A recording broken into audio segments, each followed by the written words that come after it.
Hi bridge എഡ്യൂക്കേഷനിലേക്ക് എല്ലാവർക്കും സ്വാഗതം. നിങ്ങൾ UGC നെറ്റ് അറബിക് എക്സാമിന് പ്രിപ്പയർ ചെയ്യുകയാണോ? എങ്കിൽ ഇത് നിങ്ങൾക്ക് വേണ്ടിയുള്ള ചാനലാണ്. നെറ്റ് സിലബസിലെ ഓരോ യൂണിറ്റും നമുക്ക് ഒരുമിച്ച് സിമ്പിളായി പഠിച്ചെടുക്കാം. അപ്പോൾ ഞങ്ങൾക്ക് നിങ്ങളെക്കുറിച്ചും നമ്മുടെ ഈ കമ്മ്യൂണിറ്റിയെക്കുറിച്ചും കൂടുതൽ അറിയാൻ ആഗ്രഹമുണ്ട്. ഇന്നത്തെ ക്ലാസ് എങ്ങനെയുണ്ടായിരുന്നു? ഈസി ആയിരുന്നോ അതോ കുറച്ച് ടഫായിരുന്നോ? താഴെ കമന്റ് ചെയ്യണേ. ഇനി ഏതൊക്കെ ടോപ്പിക്കുകളാണ് നമ്മുടെ ക്ലാസ്സുകളിൽ വേണ്ടതെന്ന് തീർച്ചയായും നിർദ്ദേശിക്കണം. ഇതുപോലെ ഓരോ യൂണിറ്റും കവർ ചെയ്യുന്ന കൂടുതൽ ക്ലാസുകൾക്കായി ഈ ചാനൽ ഇപ്പോൾ തന്നെ സബ്സ്ക്രൈബ് ചെയ്യുക. നിങ്ങളുടെ ഫ്രണ്ട്സിനും ഗ്രൂപ്പുകളിലും ഷെയർ ചെയ്യുക. പ്രതിഭ, ധിക്കാരം, പിന്നെ ദുരന്തം. ഈ മൂന്നേ വാക്കുകൾ മതി ബഷാർ ഇബ്നു ബുർദ് എന്ന ഇതിഹാസത്തെ മനസ്സിലാക്കാൻ. അറബി സാഹിത്യത്തിലെ അതുവരെ ഉണ്ടായിരുന്ന എല്ലാ രീതികളെയും വെല്ലുവിളിച്ച് സ്വന്തമായ ഒരു വഴി വെട്ടിത്തുറന്ന ആളാണ് അദ്ദേഹം. ജന്മന അന്ധനായിരുന്നെങ്കിലും അദ്ദേഹത്തിന്റെ കവിതകൾ പുതിയൊരു ലോകം തന്നെ തുറന്നു. അബ്ബാസിയ കാലഘട്ടത്തിൽ കവിതയുടെ ഗതി തന്നെ മാറ്റിയെഴുതിയ അബുൽ മുഹ്തദീൻ, അതായത് ആധുനികരുടെ പിതാവ് എന്ന് വിളിക്കപ്പെട്ട ആ വലിയ കവിയുടെ കഥയാണ് നമ്മളിന്ന് കേൾക്കാൻ പോകുന്നത്. അദ്ദേഹം എത്ര വലിയ പ്രതിഭയായിരുന്നു എന്നറിയാൻ നമുക്ക് അറബിയിലെ ഏറ്റവും വലിയ നിരൂപകനായ അൽ ജാഹിൾ പറഞ്ഞതെന്താണെന്ന് നോക്കാം. അദ്ദേഹം പറയുകയാണ്, കവിതയിൽ ജന്മനാ കഴിവുള്ള 3 പേരുണ്ട്: ബഷാർ, സയ്യദ് അൽ ഹിമ്യരി, പിന്നെ അബുൽ അത്താഹിയ. പക്ഷേ അവരിൽ ഏറ്റവും സ്വാഭാവികമായി, ഏറ്റവും ഗംഭീരമായി കവിത എഴുതുന്നത് ബഷാറാണ്.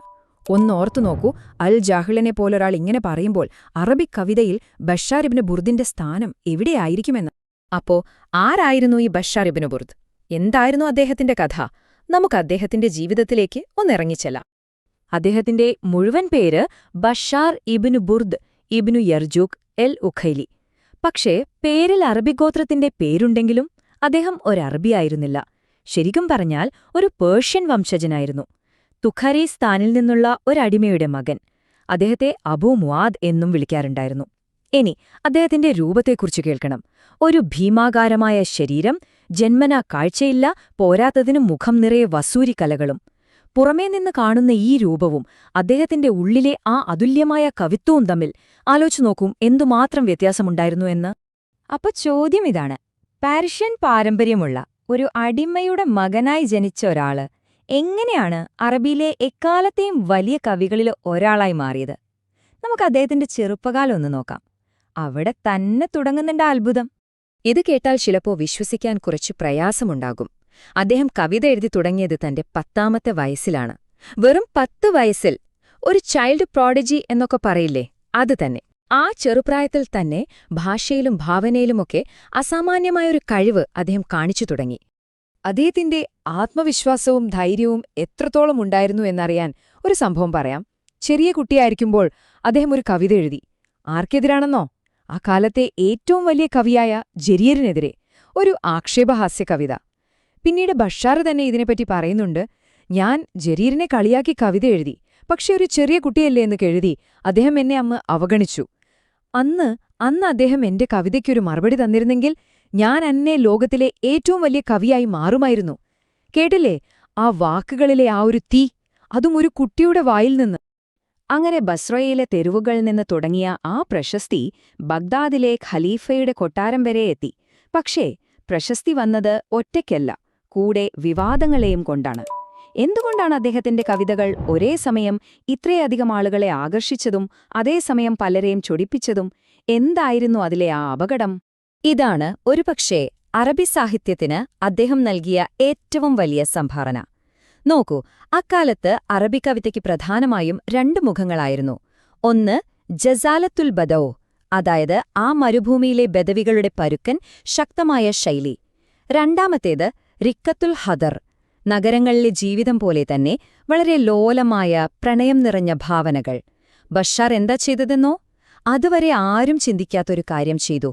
ഈ 2 ശൈലികളെയും അദ്ദേഹം ഒരുമിപ്പിച്ചു.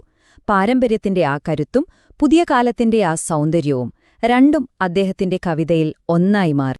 പക്ഷേ അദ്ദേഹത്തിന്റെ കവിതകളിലെ തീവ്രമായ പ്രണയവും ജീവിതത്തിലെ സുഖങ്ങളെക്കുറിച്ചുള്ള വർണ്ണനകളുമൊന്നും അക്കാലത്തെ യാഥാസ്ഥിതികർക്ക് അത്ര ദഹിച്ചില്ല. അവരദ്ദേഹത്തെ പ്രകോപനപരമായി കണ്ടു. പ്രശസ്ത പണ്ഡിതനായിരുന്ന മാലിക് ഇബ്നു ദീനാർ പറഞ്ഞൊരു വാചകമുണ്ട്, അതൊന്ന് ശ്രദ്ധിക്കണം. ഈ നഗരത്തിലെ ആളുകളെ വഴിതെറ്റിക്കാൻ ഈ അന്ധനായ നിരീശ്വരവാദിയുടെ കവിതകളല്ലാതെ വേറൊന്നും വേണ്ട. ഇത് വെറുമൊരു വിമർശനമായിരുന്നില്ല. അദ്ദേഹത്തിന് നേരെ വരാനിരിക്കുന്ന വലിയൊരു അപകടത്തിന്റെ ആദ്യത്തെ മണിയൊച്ചയായിരുന്നു അത്. അങ്ങനെ കഥ അതിന്റെ ഏറ്റവും ദുരന്തപൂർണമായ അധ്യായത്തിലേക്ക് കടക്കുകയാണ്. സന്തക, അതായത് മതനിന്ദ എന്ന വലിയൊരു ആരോപണം അദ്ദേഹത്തിന് നേരെ ഉയർന്നു. അത് പിന്നെ ഖലീഫയുമായുള്ള ഒരു നേരിട്ടുള്ള ഏറ്റുമുട്ടലിലേക്ക് വളർന്നു. ഒടുവിൽ അത് അദ്ദേഹത്തിന്റെ ദാരുണമായ അന്ത്യത്തിൽ കലാശിച്ചു. സാഹചര്യങ്ങൾ ശരിക്കും വഷളായിക്കൊണ്ടിരുന്നു. ഒടുവിൽ സംഭവം ഖലീഫയുടെ ചെവിയിലെത്തി. അബ്ബാസി ഖലീഫയായ അൽ മഹദി അദ്ദേഹത്തിന് നേരിട്ട് ഒരു മുന്നറിയിപ്പ് കൊടുത്തു, ഒരു താക്കീത്. ദൈവത്തെയാണേ സത്യം, ഇനി നീ പ്രണയത്തെപ്പറ്റി ഒരൊറ്റ വരി എഴുതിയാൽ ഞാൻ നിന്റെ ജീവൻ എടുത്തിരിക്കും. ഇതൊരു വെറും ഭീഷണിയായിരുന്നില്ല, നിങ്ങൾക്കറിയാലോ. അത് രാജാവിന്റെ കൽപ്പനയായിരുന്നു. പക്ഷേ പ്രശ്നം വെറും പ്രണയകവിതയിൽ ഒതുങ്ങിയില്ല. അതിലും വലുതായിരുന്നു. അദ്ദേഹത്തിന്റെ വിശ്വാസങ്ങൾ തന്നെ ചോദ്യം ചെയ്യപ്പെട്ടു തുടങ്ങി. ബഷാർ ഇബ്നു ബുർദിനെതിരെ വന്ന ഏറ്റവും ഭീകരമായ ആരോപണം എന്താണെന്നറിയുമോ? അദ്ദേഹം പറഞ്ഞു എന്ന് പറയപ്പെടുന്നത് ഇതാണ്: കളിമണ്ണിൽ നിന്നുണ്ടാക്കിയ ആദമിനേക്കാൾ ശ്രേഷ്ഠൻ തീയിൽ നിന്നുണ്ടാക്കിയ ഇബിലീസാണ് എന്ന്. ഇത് കേവലം ഒരു അഭിപ്രായ വ്യത്യാസമല്ല, ഇസ്ലാമിക വിശ്വാസത്തിന്റെ അടിസ്ഥാനത്തെ തന്നെ ചോദ്യം ചെയ്യുന്നൊരു വാദമായിരുന്നു അത്. അപ്പോ ഈ മതനിന്ദയുടെ ഫലമെന്തായിരുന്നു? ഒരൊറ്റ സംഖ്യ, 70. ആ ഒരൊറ്റ സംഖ്യയാണ് അദ്ദേഹത്തിന്റെ വിധി കുറിച്ചത്. ഖലീഫ ഉത്തരവിട്ടു, 70 ചാട്ടവാറടി. അക്രൂരമായ ശിക്ഷ താങ്ങാനാവാതെ അദ്ദേഹം മരണപ്പെട്ടു. ബഷാർ എന്ന മനുഷ്യന്റെ ശരീരം അങ്ങനെയില്ലാതായി. പക്ഷേ അദ്ദേഹത്തിന്റെ കവിതകളോ? അവ ഇന്നും ജീവിക്കുന്നു. സാഹിത്യലോകത്ത് അദ്ദേഹം ഒരു മരണമില്ലാത്ത നക്ഷത്രമാണ്. അപ്പോ എന്താണ് അദ്ദേഹം നമുക്കുവേണ്ടി ബാക്കിവെച്ചു പോയ യഥാർത്ഥ പൈതൃകം? അതിനുത്തരം കണ്ടെത്താൻ നമുക്ക് വീണ്ടും അൽ ജാഹിലിന്റെ അടുത്തേക്ക് തന്നെ പോകാം. അദ്ദേഹം പറയുകയാണ്, ബഷാർ ഒരു കിഡിലൻ പ്രസംഗകനായിരുന്നു. ഗദ്യമായാലും പദ്യമായാലും അദ്ദേഹത്തിന് ഒരുപോലെ വഴങ്ങുമായിരുന്നു. പുതിയ ആശയങ്ങൾ, പുതിയ ശൈലികൾ, അതൊക്കെ കണ്ടുപിടിക്കുന്ന ജന്മനാ കഴിവുള്ളവരുടെ കൂട്ടത്തിലായിരുന്നു അദ്ദേഹത്തിന്റെ സ്ഥാനം. ഇത് കാണിക്കുന്നത് അദ്ദേഹം വെറുമൊരു കവി മാത്രമല്ലായിരുന്നു എന്നാണ്, ഒരു ബഹുമുഖ പ്രതിഭയായിരുന്നു. അറബി സാഹിത്യത്തിൽ അദ്ദേഹത്തിന്റെ സ്ഥാനം എത്ര വലുതാണെന്ന് മനസ്സിലാക്കാൻ ഒരു താരതമ്യം പറയാം. ഇത് വളരെ പ്രധാനപ്പെട്ട ഒന്നാണ്. പുതിയ തലമുറയിലെ കവികൾക്ക് ബഷാർ ആരാണോ അതാണ് ജാഹിലിയ കാലഘട്ടത്തിലെ കവികൾക്ക് ഇംറൂൽ ഖൈസ്. ഇതിന്റെ അർത്ഥം എന്താണെന്ന് വെച്ചാൽ, ജാഹിലിയ കവിതയുടെ തുടക്കക്കാരനായി, അതിന്റെ പിതാവായി നമ്മൾ ഇംറൂൽ ഖൈസിനെ കാണുന്നതുപോലെ അബ്ബാസിയ കാലഘട്ടത്തിലെ ആധുനിക കവിതയുടെ തുടക്കക്കാരനും പിതാവുമായി കാണേണ്ടത് ബഷാർ ഇബ്നു ബുർദിനെയാണ്. കൃത്യമായി പറഞ്ഞാൽ അതുകൊണ്ടാണ് അദ്ദേഹത്തിന് ആ പേര് വന്നത്, അബുൽ മുഹ്തദീൻ, ആധുനികരുടെ പിതാവ്. കാരണം അബ്ബാസ്യ കാലഘട്ടത്തിൽ വന്ന പുതിയ ശൈലിയിലുള്ള കവികൾക്ക്, അതായത് മുഹ്തദീൻ എന്ന് വിളിക്കപ്പെട്ടവർക്ക് വഴികാട്ടിയായത് അദ്ദേഹമായിരുന്നു. അറബി സാഹിത്യ ചരിത്രത്തിൽ അദ്ദേഹത്തിന്റെ പേര് മായാതെ നിൽക്കുന്നതും ഇതുകൊണ്ട് തന്നെയാണ്. അപ്പോ ഈ കഥയെല്ലാം കേട്ടുകഴിയുമ്പോൾ നമ്മുടെ മനസ്സിൽ വളരെ പ്രധാനപ്പെട്ടൊരു ചോദ്യം വരും. ബഷാർ ഇബ്നു ബുർദ് അദ്ദേഹം തന്റെ കാലഘട്ടത്തിലെ അസഹിഷ്ണുതയുടെ ഒരു ഇര മാത്രമായിരുന്നോ? അതോ തന്റെ നിലപാടുകൾ കൊണ്ടും ഒരുപക്ഷെ ധിക്കാരം കൊണ്ടും സ്വന്തം വിധി സ്വയം എഴുതിയ ആളായിരുന്നോ? ഇതിനുള്ള ഉത്തരം നിങ്ങൾ തന്നെ കണ്ടെത്തേണ്ട ഒന്നാണ്. ചരിത്രത്തിന്റെ താളുകളിൽ അതിനുള്ള സൂചനകളുണ്ടാവാം. അപ്പോ നമ്മൾ പ്രധാന കാര്യങ്ങളൊക്കെ പറഞ്ഞു കഴിഞ്ഞു.